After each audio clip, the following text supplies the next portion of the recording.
समाजसेवा श्रीजुक्त डम्बरू नायक मस्तीपुट डंगर जात्रा रे मुख्य अतिथि भाव जोगदे लोक समस्या बुझिले।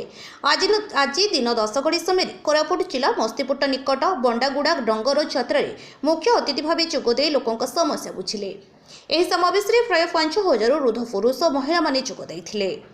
समाजसेवी श्री डम्बरू नायक को बाज बाजणा और नाच गीत सभास्थल को पछुटे नहीं। एही समावेश रे प्राय 23 गोटी ग्रामर लोक जमा होइथिले।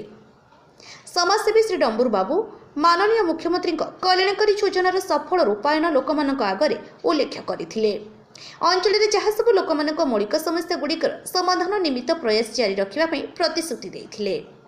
आगामी निर्वाचन में कोरापुट संरक्षित आसनरू विधायक प्रार्थी भाव विजु जनता दल पक्षर आशायी प्रार्थी भाव मन बड़ाई। यह खबर सारा जिले में प्रचलित होगापर देखा मिलूँ। एपरी गोटे टाणु साहसिकता लोक जदि लोकप्रतिनिधि भाव निर्वाचित हूँ तेबे निश्चय लोक समस्या गुड़िकर समाधान हो पार। एक गणमाध्यम प्रकाश पाई। रायगढ़ जिला स्वतंत्र प्रतिनिधि श्री तेली नायक रिपोर्ट गूगल न्यूज।